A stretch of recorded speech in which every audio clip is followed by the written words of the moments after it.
محترم اہل تشیع حضرات مولا علی مشکل کشا رضی اللہ تعالیٰ عنہ کی خلافت بلا فصل پر حدیث غدیر پیش کرتے ہیں، اس کے بارے میں آپ کیا کہتے ہیں؟ بسم اللہ الرحمن الرحیم۔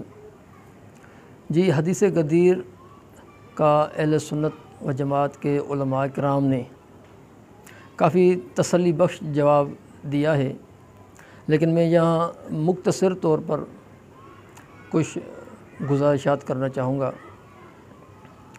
اس کا مفصل جواب جو ہے علامہ اشرف سیالوی رحمۃ اللہ تعالیٰ علیہ نے اپنی مایہ ناز کتاب تحفہ حسینیہ میں دیا ہے۔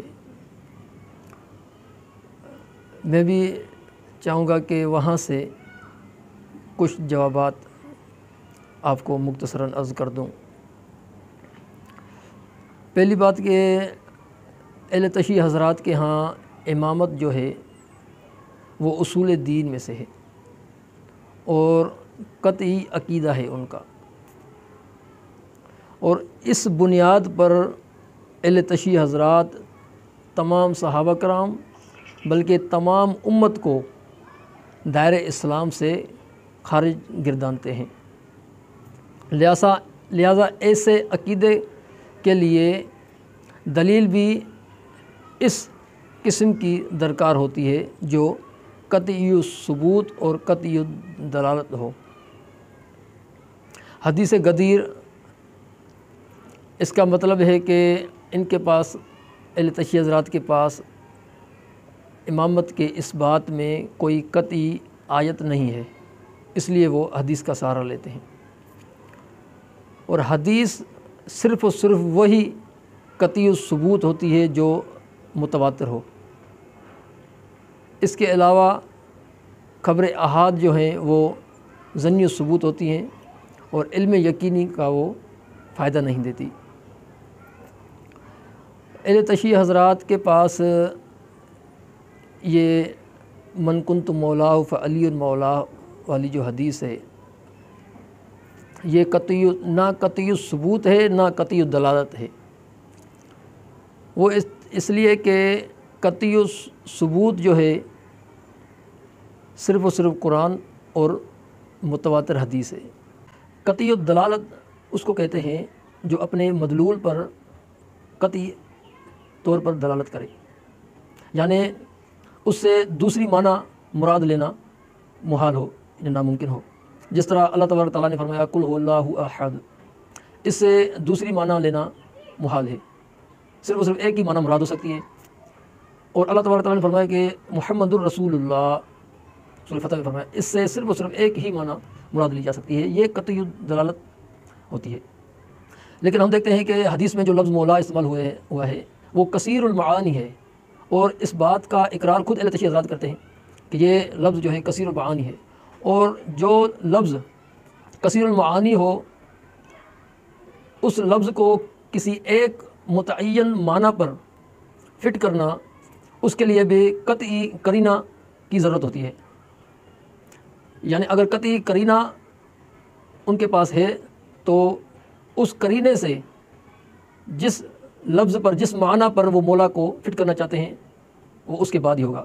لیکن مولا کی امام راغب اصفہانی رحمۃ اللہ تعالیٰ علیہ نے تقریباً 70 معانی درج کی ہیں اپنی کتاب میں، اور جو حدیث غدیر کا پس منظر ہے اس سے بھی صاف ظاہر ہوتا ہے کہ یہاں پر امامت و خلافت کا اعلان کرنے کا مقصد نہیں تھا۔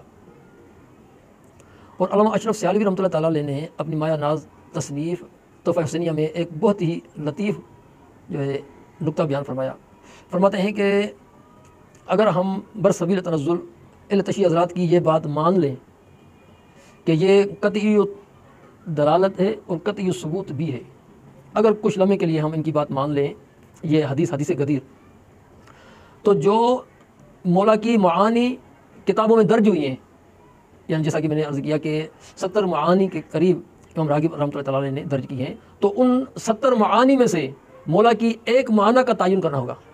یہ بہت ہی دقیق نقطہ علامہ اشرف سیالوی رحمۃ اللہ علیہ نے بیان فرمایا۔ یہ نہیں ہوگا کہ مولا کا مطلب وہ معنی آپ اپنی طرف سے وضع کر دیں جیسا کہ اہل تشیع حضرات کہتے ہیں کہ مولا کا مطلب ہے حاکم و سرپرست. اگر یہاں پر حاکم و سرپرست آپ مراد لیں گے بھی تو کیا حضور علیہ السلام کے فرمانے کے فوراً بعد مولا علی حاکم ہو گئے؟ تو یہ اہل تشیع حضرات کا عقیدہ نہیں ہے، کیونکہ اگر ایسا مان لیا جائے تو ایک وقت میں 2 حاکم کا ماننا پڑے گا، جو کہ اہل تشیع اور اہل سنت دونوں کے عقائد کے خلاف ہے. اگر کہا جائے کہ رسول اکرم صلی اللہ علیہ وسلم کے وصال کے بعد مولا علی شیر خدا کی حاکمیت ثابت ہو گئی، تو بعد کتنے عرصے کے بعد؟ چوتھے نمبر پر حضرت علی مرتضیٰ کو خلافت ملنا بھی بعد میں ہے، یعنی رسول اکرم صلی اللہ علیہ وسلم کے بعد خلافت ملنا، چوتھے نمبر پر خلافت ملنا بھی بعد کے زمرے میں آتا ہے. آپ نے یہ ثابت کرنا ہے اہل تشیع حضرات نے کہ اس سے مراد خلافت بلا فصل ہے، اور مولا کی معنی نہ اہل تشیع کے ہاں نہ اہل سنت کے ہاں خلیفہ بلا فصل ثابت ہے. یعنی اگر آپ مراد لے بھی تو اس کا معنی حاکم و سرپرست ہوگا صرف اور صرف. بلا فصل حاکم یا بلا فصل خلیفہ یہ کسی بھی کتاب میں نہیں ہے، اور یہ بالکل اصول کے خلاف ہے کہ آپ کسی بھی ایک لفظ کی معانی جو اتنی تعداد میں علماء کرام نے جو معانی لکھی ہیں ان ساروں کو چھوڑ کر آپ اپنی طرف سے ایک بے بنیاد معانی وضع کر لیں. لہذا آپ نے اگر مراد لینی بھی ہے تو ان معانی میں سے ایک معنی کا تعین کرنا ہے جو کتابوں میں درج ہیں، اور وہ زیادہ سے زیادہ حاکم ہے، جس کو آپ خلیفہ کہہ سکتے ہیں. تو خلیفہ یعنی حضور علیہ السلام کے وصال کے بعد ہوگا، تو چوتھے نمبر پر خلافت ملنا بھی بعد میں ہی آتا ہے. اور یہ حدیث جو ہے اہل تشیع حضرات کے عقیدے کے خلاف ہے. اہل سنت اصول کافی میں درجنوں احادیث ایسی ہیں جن سے واضح ثابت ہوتا ہے کہ اہل تشیع کے یہاں امامت و خلافت کا عقیدہ جو ہے وہ راز کی بات تھی، اس کا اعلان کبھی ہوا ہی نہیں. کتاب الحجہ اور کتاب الایمان والکفر میں امام محمد باقر سے روایت ہے کہ سیدنا جبرائیل علیہ السلام کو اللہ تبارک تعالیٰ نے بطور راز امامت و خلافت بتائی.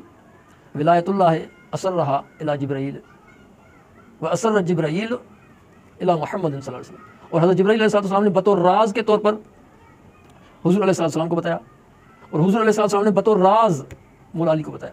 یعنی فرشتوں میں بھی صرف حضرت جبرائیل کو پتہ ہے، اور آئمہ میں بھی صرف مولا علی کو پتہ ہے. یہ اتنی رازداری کی بات تھی. جب یہ راز کی بات ہے تو اس کا اعلان نہیں ہوا، کیونکہ اللہ تبارک تعالیٰ خود فرماتا ہے قرآن میں یا ایھا الذین آمنوا لم تقولون ما لا تفعلون، اے ایمان والو ایسی باتیں تم کرتے کیوں ہو جن پر عمل نہیں کرتے. تو اللہ نے فرمایا یہ راز ہے، تو ظاہر سی بات ہے اس کا اعلان نہیں ہوا. جب تمہارا عقیدہ ہے کہ یہ راز ہے تو من کنت مولا میں اعلان امامت و خلافت نہیں ہے. یہ کس چیز کا اعلان ہے؟ یہ ہمارا دعویٰ ثابت ہوتا ہے کہ یہ مولا علی شیر خدا کی محبوبیت کا اعلان ہے. اور آپ دیکھیں گے کہ ہر امام کے مقابلے میں انہی امام کے گھر والوں میں سے کسی نہ کسی نے امامت کا دعویٰ کیا ہے. یہ تبھی ہو سکتا ہے جب امامت و خلافت راز ہو اور صرف اس امام کو پتہ ہو. امام محمد بن حنفیہ رضی اللہ تعالیٰ عنہ نے امام زین العابدین کے مقابلے میں امامت کا دعویٰ کیا. اصول کافی میں یہ الفاظ ہیں امام محمد بن حنفیہ کے کہ امام حسین علی مقام نے کسی کو اپنا جانشین مقرر نہیں کیا. اس کا کیا مطلب ہے کہ امام حسین علی مقام نے صرف اور صرف امام زین العابدین کو بتایا تھا. یعنی یہ راز کی بات ہے. امام محمد باقر کے مقابلے میں امام زید بن علی بن حسین بن علی بن ابی طالب نے امامت کا دعویٰ کیا ان کے گھر کے افراد سے. لہذا یہ ثابت ہوا کہ یہ راز ہے، اعلان نہیں ہوا، اور جو اعلان ہوا ہے وہ امامت و خلافت نہیں ہے.